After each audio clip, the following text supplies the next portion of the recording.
change of heart, defined as a reversal of feelings or opinions.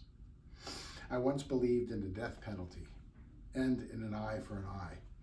After several events in my life, my opinion changed. I hope I can convince you of the same. Before I address change of heart, I'd like to tell you about myself.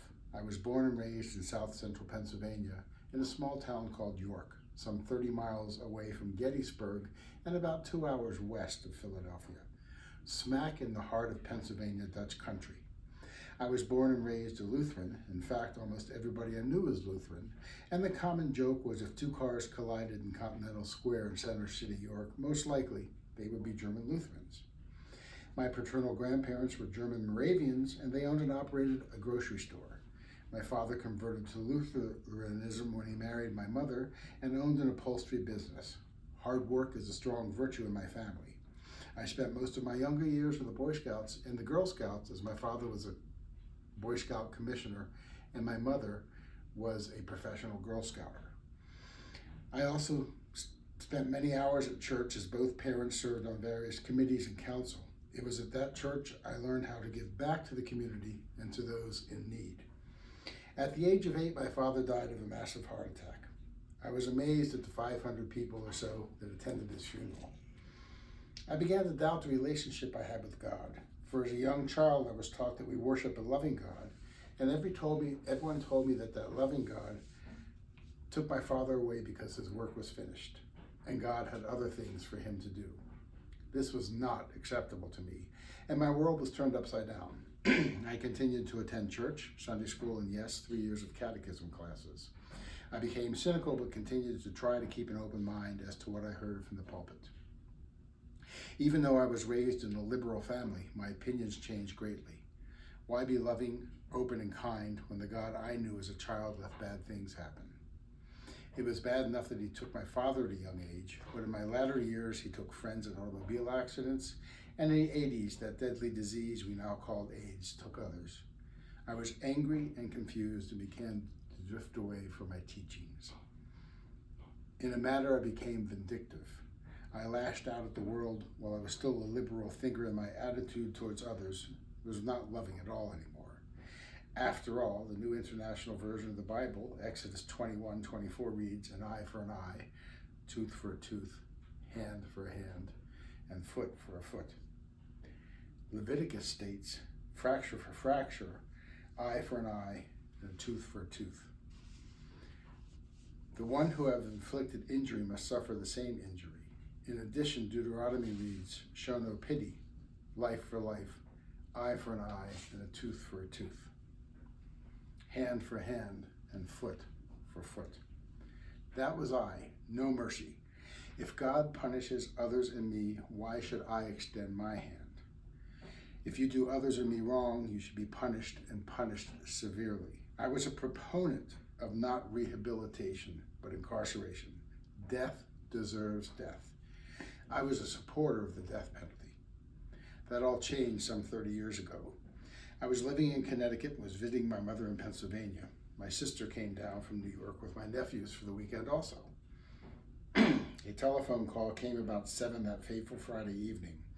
My mother took the call and informed my sister and I that there had been a boating accident on the Susquehanna River and that my brother was involved. My mother and stepfather immediately left for the Lancaster Hospital, and soon after, my sister and I were in the car going to the same destination. We arrived at the hospital to see a commotion. The emergency room was filled with my brother's co-workers, for you see his company was on an outing. They rented a large boat and decided to have a company gathering on that beautiful river for the day. Some of his friends were missing as they were in surgery. My brother was not there. Where was he? The state police gathered us in and explained that a single airplane hit the boat as they were taxiing to the shore. An airplane? How? Where's my brother Bob? Yes, an airplane. You see, the pilot was buzzing boats in the area, and the group on my brother's boat decided it was best to head to the dock as they were fearful of an accident. As they approached the dock, the airplane buzzed between some overhead power lines in the boat, hitting the boat. People flew everywhere. The boat sank, as did the plane. The commotion in the emergency room, it was my brother's co-workers trying to get to the pilot as he was brought in for treatment. That's it, an eye for an eye. I would have attacked him too if I had been close enough. My brother's body was missing. We hoped, we prayed. He was strong. Was he treading water? Did he manage to swim ashore? I prayed. We all prayed. God, please don't let me down. My brother's body was found the next day. One coworker was still missing and others were in the hospital. I was called by the state police and went to the Lancaster County morgue and identified my big brother. It was the hardest thing I ever had to do in my life so far, and some 30 years later, it's still hard to discuss. I was angry and wanted revenge. The pilot, minor injuries. Oh, and yes, he was inebriated. Manslaughter, murder. He will get what he deserves, and I will even pull the switch to see him fry. After identifying my brother and signing all the papers, the officer gave me his condolences, and he did mention that 2 people had died that evening. 2? Did they find my brother's coworker? No, didn't you hear? I asked. The man who was flying the airplane had his teenage son with him. The pilot managed to unbuckle his seatbelt and swim to the surface, but his son, still strapped to the seat, drowned.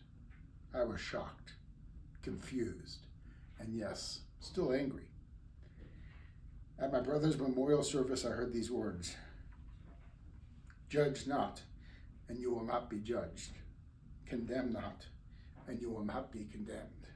Forgive, and you will not be forgiven." I looked it up and found a few weeks later it was a quote in Luke chapter 4. I opened the Bible, and yes, it had some dust on it, as if I had not turned to it for years, and I looked up the word judge in the concordance. I found this in James. There is only one lawgiver and judge who can save to end the story. Who are you to judge? Your neighbor? I can go on and on about judging, as I was a great judge. I judged others and I judged God. I miss my brother and my father dearly. My brother's death taught me a great lesson. It is not my job to judge. It's not my job to pull the switch. It's not my job to promote the death penalty. My hand should go out to those in need, and we should rehabilitate, not incarcerate. Death penalty? No. For whom I am, I do not decide a person's fate. That pilot's fate was made when he decided to fly his son in an airplane while inebriated. My life? Yes. My life and my heart was changed.